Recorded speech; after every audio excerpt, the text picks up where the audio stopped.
¿Qué harías si descubrieras que la doctrina central de tu religión, la que justifica toda su autoridad, está basada en una fecha históricamente falsa? Gerardo Campos enfrentó exactamente esa situación. Como hijo de un superintendente de circuito, creció en una familia profundamente comprometida con los testigos de Jehová. Nunca cuestionó nada durante 32 años, hasta que decidió investigar la fecha 607 AC y descubrió que no tiene respaldo en ninguna fuente histórica seria. Esa noche llegó a casa llorando y su hijo de 9 años le preguntó: ¿Jehová hizo algo malo? Esa pregunta inocente le dio claridad. El problema no era Dios, era la organización. Este es el testimonio de un hombre que perdió a su padre superintendente, su familia, su trabajo, pero ganó la verdad.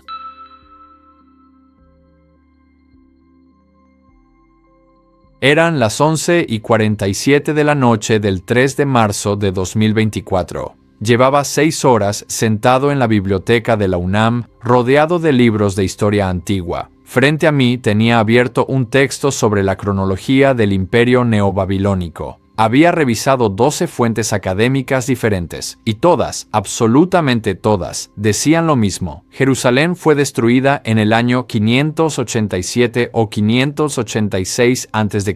Ninguna, ni una sola, mencionaba el año 607 AC. Cerré el último libro y me quedé mirando la pila de evidencia sobre la mesa. 32 años de mi vida se derrumbaban frente a mis ojos. Si 607 AC era falso, entonces 1914 era falso. Si 1914 era falso, la afirmación de que Jesús eligió a la Organización de los Testigos de Jehová en 1919 era falsa.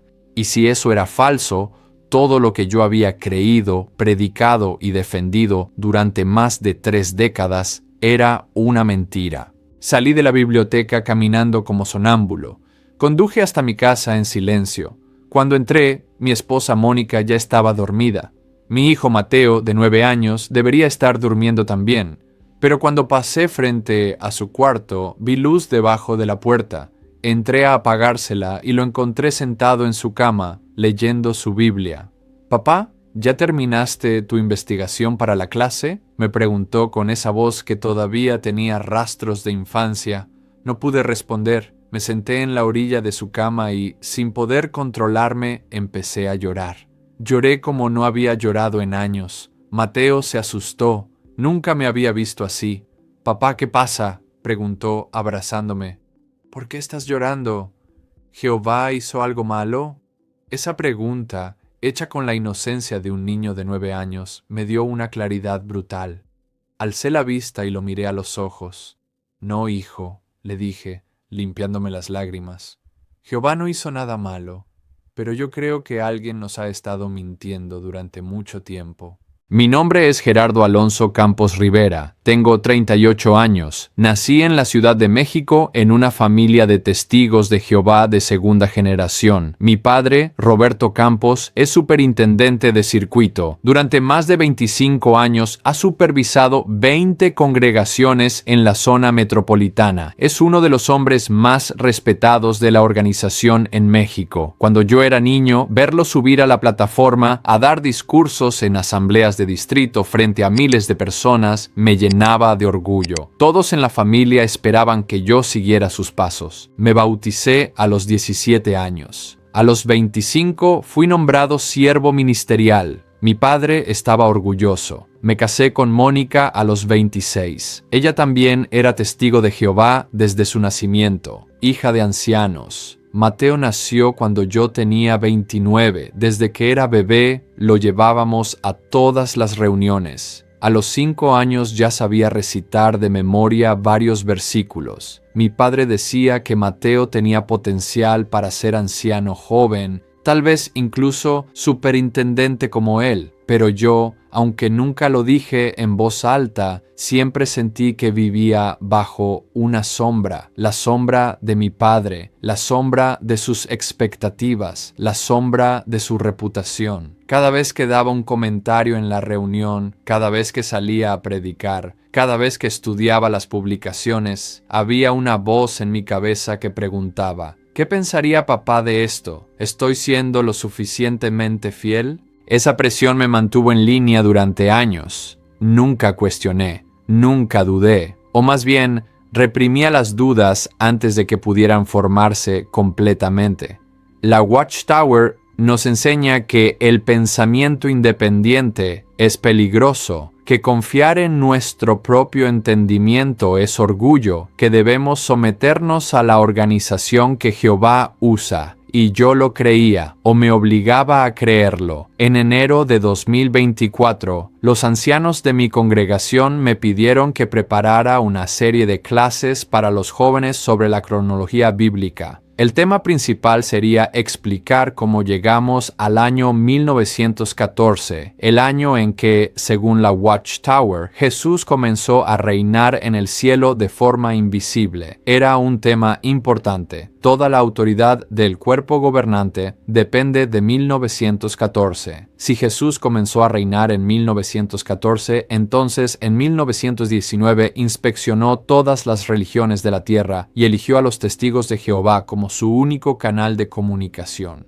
Pero si 1914 es incorrecto, todo el edificio doctrinal se derrumba. La cronología es sencilla en teoría. Según la Watchtower, Jerusalén fue destruida por los babilonios en 607 AC. El profeta Daniel predijo que habría 7 tiempos hasta que el reino de Dios fuera restaurado. La Watchtower interpreta 7 tiempos como 2520 años. Si restas 607 AC y sumas 2520 años, llegas a 1914 DC. Por eso, 1914 es crucial. Yo había enseñado esto decenas de veces. Lo había explicado en el servicio de campo, en estudios bíblicos, en conversaciones con compañeros de trabajo. Pero esta vez, preparando la clase para jóvenes, quise hacerlo bien. Quería tener respuestas sólidas para cualquier pregunta que pudieran hacerme. Así que decidí hacer algo que nunca había hecho: verificar la fecha 607 AC en fuentes históricas seculares. Al principio busqué en Internet.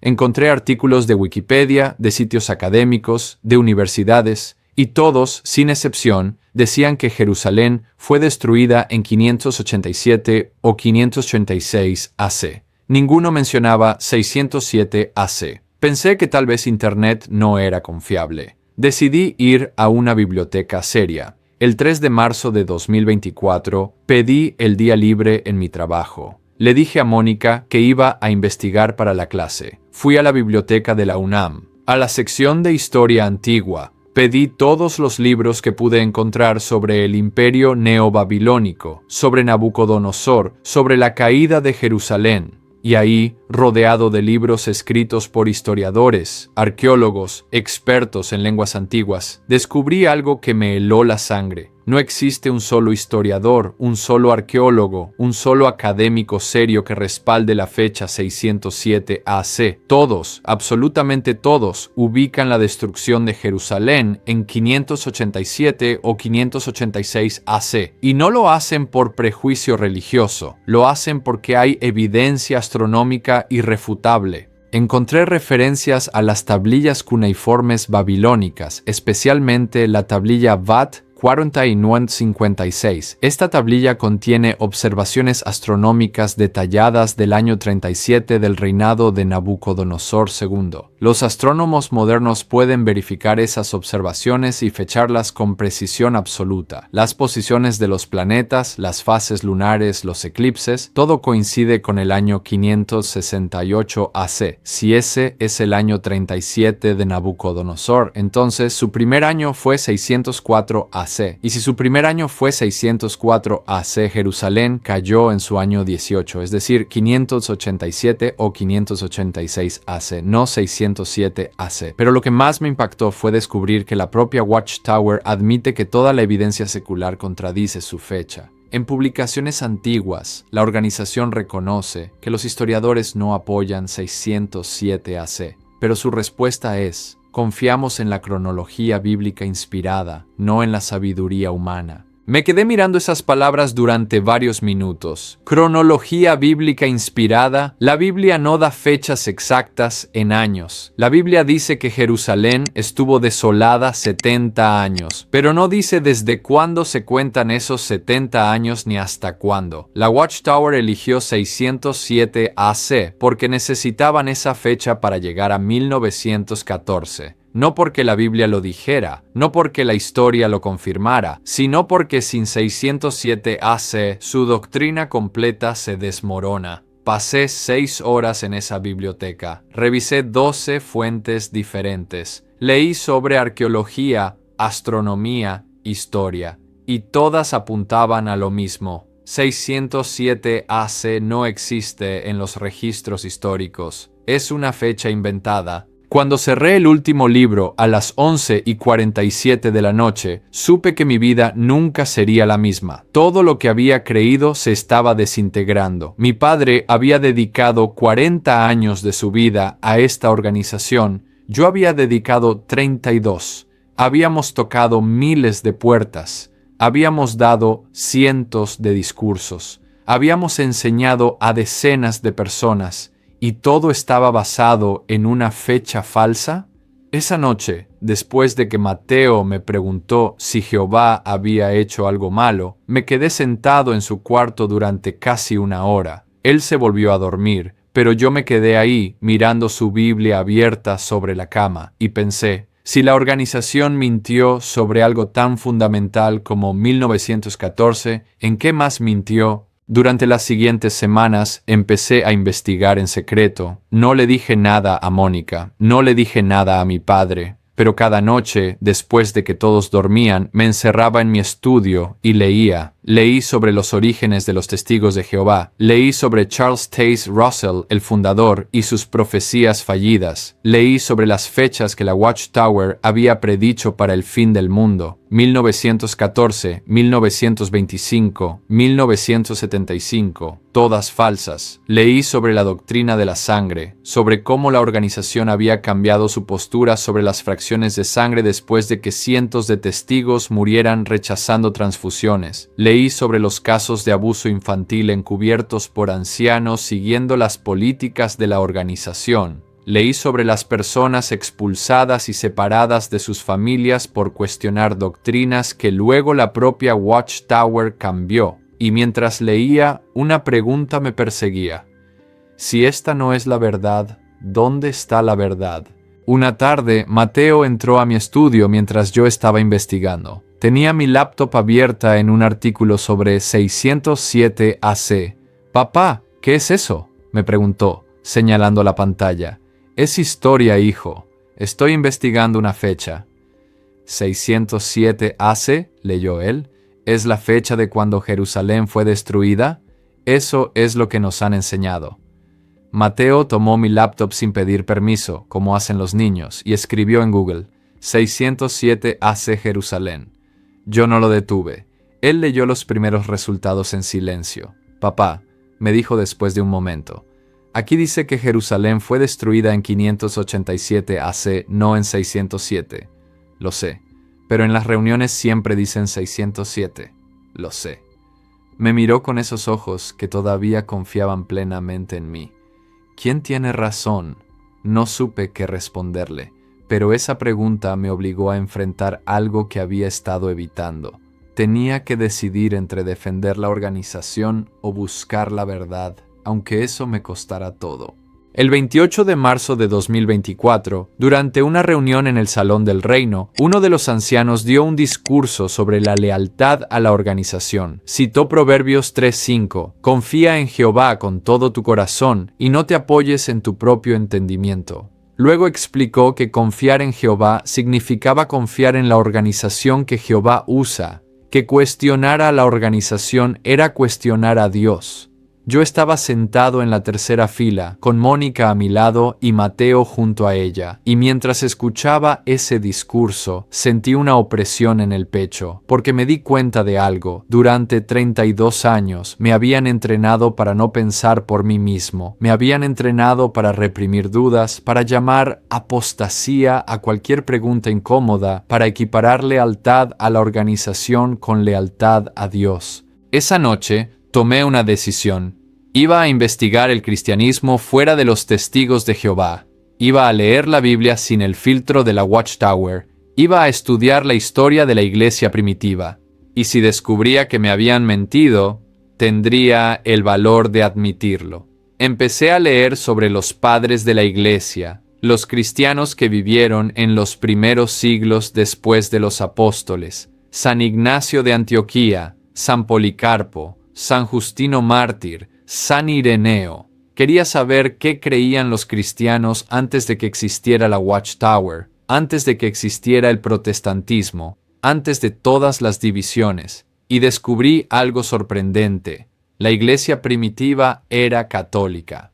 Creían en la presencia real de Cristo en la Eucaristía. Creían en la autoridad del obispo de Roma. Creían en la intercesión de María y los santos. Todas las doctrinas que la Watchtower me había enseñado a rechazar como paganismo o apostasía ya existían en el año 100, 200, 300 después de Cristo. San Ignacio de Antioquía, discípulo directo del apóstol Juan, escribió en el año 110 DC: que nadie se engañe. Si alguno no está dentro del altar, se priva del pan de Dios, pues si la oración de uno o dos tiene tanto poder, cuanto más la del obispo y de toda la iglesia. San Justino Mártir, en el año 150 DC, describió la Eucaristía así: no tomamos esto como pan común ni bebida común, sino que así como Jesucristo, nuestro Salvador, se encarnó y tuvo carne y sangre para nuestra salvación, así también se nos ha enseñado que el alimento sobre el cual se ha dado gracias es la carne y la sangre de aquel Jesús encarnado. Durante 32 años me habían dicho que la Iglesia Católica había corrompido el cristianismo original. Pero ahora, leyendo las fuentes directas, descubría que la Iglesia Católica era el cristianismo original. Los Testigos de Jehová, fundados en 1870, eran los que se habían desviado. El 10 de abril de 2024 le conté todo a Mónica. Nos sentamos en la sala después de que Mateo se durmió. Le mostré la evidencia sobre 607 AC. Le mostré las publicaciones de la Watchtower donde admiten que los historiadores los contradicen. Le mostré los escritos de los padres de la iglesia. Le mostré todo. Mónica lloró. Me dijo que no podía creer lo que estaba diciendo. Me suplicó que no destruyera nuestra familia.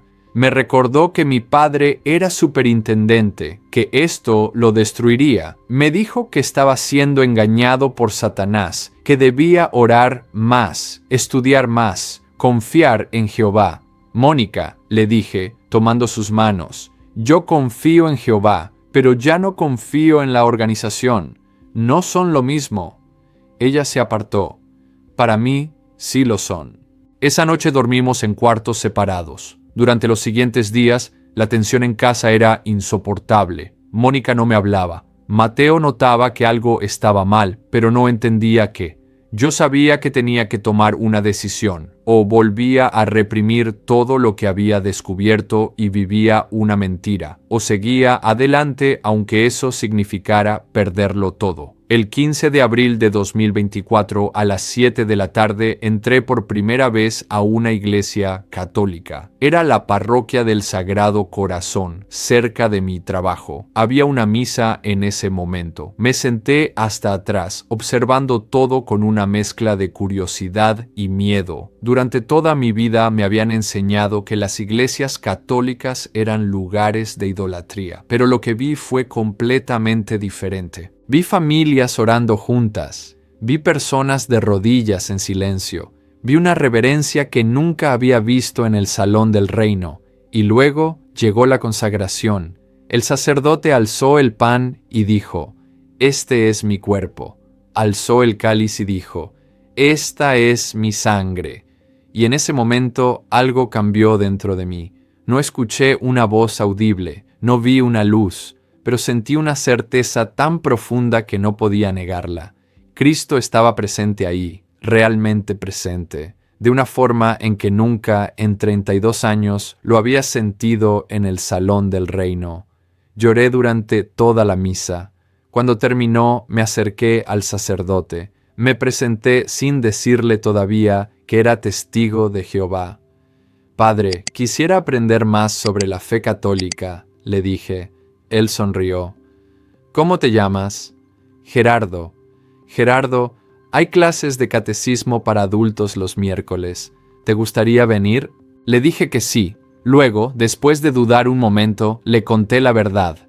«Padre, debo decirle algo. Soy testigo de Jehová, o lo era, ya no sé qué soy». El padre, cuyo nombre era Rodrigo Estrada, no se sorprendió. «Gerardo, he acompañado a varias personas que vienen de los testigos de Jehová. Sé lo difícil que es, pero quiero que sepas algo. La Iglesia Católica no teme la investigación, no temas las preguntas. La verdad no tiene miedo de ser examinada». Esas palabras me liberaron. Durante toda mi vida en la organización me habían enseñado que hacer preguntas era peligroso, que investigar fuentes externas era apostasía, que dudar era debilidad. Pero aquí, en la Iglesia Católica, un sacerdote me decía lo opuesto. Investiga, pregunta, examina. La verdad resiste el escrutinio. Durante las siguientes semanas asistí a las clases de catecismo. Estudié el catecismo de la Iglesia Católica. Leí las encíclicas papales. Aprendí sobre los sacramentos, sobre la Eucaristía, sobre la confesión, sobre María. Y cada cosa que aprendía tenía fundamento bíblico, fundamento histórico, fundamento en los padres de la Iglesia. El padre Rodrigo era académico, tenía una maestría en historia antigua. Cuando le pregunté sobre 607 AC, no evadió la pregunta. Me mostró las mismas fuentes que yo había encontrado. Me explicó por qué la cronología de la Watchtower era insostenible. Y luego me dijo algo crucial. «Gerardo, la diferencia entre la Iglesia Católica y la Watchtower es esta. Nosotros no necesitamos que la historia diga lo que queremos que diga. La verdad es la verdad, venga de donde venga». El 20 de mayo de 2024, los ancianos de mi congregación me citaron a una reunión judicial. Mónica les había contado que yo estaba asistiendo a una iglesia católica. Me interrogaron durante 3 horas. Querían que me arrepintiera, que dijera que había sido engañado, que volviera a la organización, pero yo no podía. Les mostré la evidencia sobre 607 AC. Les mostré las citas de los padres de la iglesia. Les pregunté, si 607 AC no tiene respaldo histórico, ¿cómo podemos confiar en que 1914 sea correcto? Su respuesta fue la que yo esperaba. No podemos confiar en la sabiduría humana, debemos confiar en la organización de Jehová. Pero la organización está formada por humanos, les dije. El cuerpo gobernante son hombres, pueden equivocarse. No, respondió uno de los ancianos con firmeza. Jehová no permitiría que nos guiaran al error. ¿Y qué hay de 1925 y de 1975? ¿No fueron errores? No tuvieron respuesta, o más bien, tuvieron la respuesta de siempre. La luz se hace más clara con el tiempo. Les dije que respetaba su derecho a creer lo que quisieran, pero que yo, después de investigar honestamente, había llegado a una conclusión diferente y que no podía seguir siendo parte de una organización que basaba su autoridad en una cronología falsa. Me expulsaron el 8 de agosto de 2024. El anuncio se hizo en mi congregación un domingo por la mañana. Yo no estaba presente, pero Mónica me contó después. Solo dijeron mi nombre y que ya no era testigo de Jehová. A partir de ese momento, todos los que me conocían debían evitarme completamente. Lo más doloroso fue mi padre. Él, como superintendente, tenía que dar el ejemplo. Me llamó 2 días después de mi expulsión. La conversación duró menos de 3 minutos. Gerardo, me dijo, con una voz que nunca le había escuchado, ya no eres mi hijo, estás muerto para esta familia. Y colgó. 4 semanas después, recibí una carta de mi madre. No la abrí durante días. Cuando finalmente lo hice, solo había una frase: estás muerto para mí. Perdí a mis padres, perdí a mis 3 hermanos, perdí a 12 tíos. Perdí a más de 30 primos, perdí mi trabajo en una empresa dirigida por un testigo de Jehová, perdí amigos de toda la vida, perdí todo menos una cosa, a Mateo. Mónica, después de meses de tensión, decidió divorciarse, se quedó en la organización, pero por decisión del juez, Mateo tiene custodia compartida, pasa una semana conmigo, una semana con ella, y durante las semanas que está conmigo, asiste a misa católica. Al principio tenía miedo de influenciarlo, pero Mateo, con su mente de niño, hizo algo que me sorprendió. Investigó por su cuenta. Un día me preguntó si podía buscar información sobre los testigos de Jehová en internet. Le dije que sí. Pasó 2 horas leyendo. Luego vino a mí y me dijo: papá, aquí dice que muchas de las cosas que nos enseñaron no son verdad. ¿Qué piensas de eso?, le pregunté. Pienso que hiciste bien en buscar la verdad.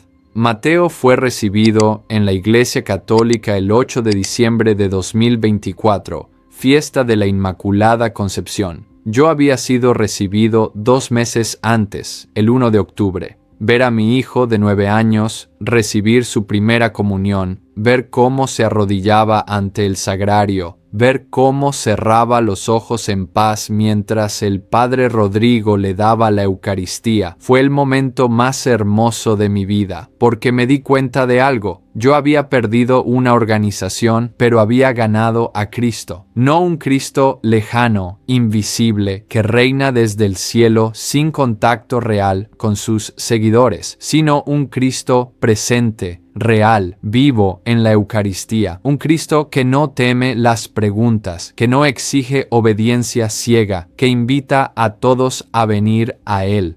Hace 2 semanas, Mateo me dijo algo que nunca olvidaré. Estábamos saliendo de misa, caminando de regreso al auto. Él tomó mi mano y me dijo: papá, ¿te acuerdas cuando te pregunté si Jehová había hecho algo malo? Sí, hijo, lo recuerdo. Ahora entiendo la respuesta. Jehová no hizo nada malo. Nosotros estábamos en el lugar equivocado. Tiene razón. Durante 32 años estuve en el lugar equivocado, siguiendo a hombres que pretendían hablar por Dios. Pero ahora estoy en casa, en la iglesia que Cristo fundó, en la iglesia que los apóstoles establecieron, en la iglesia que ha existido durante 2000 años, preservando la fe que una vez fue entregada a los santos. Mi vida hoy no es fácil. Llevo 6 meses sin hablar con mis padres. Mis hermanos me bloquearon de todos lados. He tenido que empezar de cero económicamente. Mónica todavía espera que yo vuelva a la verdad. Mi padre le dijo a toda la familia extensa que no mencionen mi nombre. Pero tengo paz. Tengo a Cristo en la Eucaristía. Tengo una iglesia que no teme la verdad histórica. Tengo un hijo que aprendió, a los 9 años, una de las lecciones más importantes de la vida, que la verdad vale más que la comodidad, que la honestidad vale más que la tradición, que seguir tu conciencia vale más que complacer a otros. Y tengo la certeza de que hice lo correcto, porque cuando investigué honestamente, cuando me atreví a hacer preguntas, cuando dejé de confiar ciegamente en hombres y empecé a confiar en la verdad, encontré algo que la organización nunca pudo darme: un encuentro real con Cristo. Mi nombre es Gerardo Alonso Campos Rivera. Tengo 38 años y estoy en paz de haberme convertido al catolicismo. Le di la espalda a una organización fundada en 1870 para abrazar la iglesia fundada por Cristo hace 2000 años. Las historias reales tienen el poder de transformar vidas. La que acabas de escuchar puede ser el inicio del cambio en la vida de alguien más. Ayúdanos a compartir este mensaje. Dale like si este testimonio resonó contigo. Suscríbete para más historias de transformación y fe. Comparte con alguien que esté buscando respuestas. Comenta tu propia experiencia abajo. Tu historia también puede inspirar a miles. Gracias por ser parte de esta comunidad de buscadores de verdad. Hasta el próximo testimonio.